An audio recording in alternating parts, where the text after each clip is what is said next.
Broccoli உடம்புக்கு ரொம்ப நல்லது. ஆனால் அதோட டேஸ்ட்டும் ஸ்மெல்லும் யாருக்குமே பிடிக்கிறதில்ல. அது எப்படி ஈஸியாக டேஸ்டியாக சமைக்கிறதுன்னு பார்க்கலாம். வடச்சட்டியில் தண்ணியை கொதிக்க வச்சு அடுப்பை ஆஃப் பண்ணிவிட்டு 1/2 ஸ்பூன் உப்பு போட்டு பெருசாக கட் பண்ண ப்ராக்கலியும் காலிஃப்ளவரையும் உள்ளே போட்டு 2 நிமிஷம் மூடி வச்சுருங்க.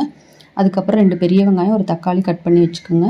வடச்சட்டியில் எண்ணெய் ஊற்றி சோம்பு பிரிஞ்சி இலையும் தாளித்து வெங்காயத்தை போட்டு நல்லா வணக்கணும். வெங்காயம் வணங்கினதுக்கப்புறம் 1 ஸ்பூன் இஞ்சி பூண்டு பேஸ்ட்டு போட்டு வணக்கி தக்காளியும் போட்டு வணக்கணும். அதில் 1 spoon garam masala, 1 spoon chicken masala, ஒரு 1/2 ஸ்பூன் மிளகுத்தூள், 1 ஸ்பூன் உப்பு போட்டு நீளமாக கட் பண்ண ப்ராக்கலியும் போட்டு நல்லா வணக்குங்க. அதுக்கப்புறம் 1 கப் பட்டாணி, கட் பண்ண காலிஃப்ளவர், ஒரு கட் பண்ண ஒரு உருளைக்கிழங்கையும் போட்டு கொஞ்சம் மஞ்சத்தூள் போட்டு 2 நிமிஷம் நல்லா வணக்கணும். வணங்கினதுக்கப்புறம் ஒரு 1/2 கப் தண்ணி ஊற்றி மூடி போட்டு வேக வைங்க. காய் நல்லா வெந்ததுக்கப்புறம் கொஞ்சம் கொத்தமல்லி தழை தூவி இறக்கணும்னா அருமையான காலிஃப்ளவர் ப்ராக்கலி பொரியல் ரெடி. இது சப்பாத்திக்கு ரொம்ப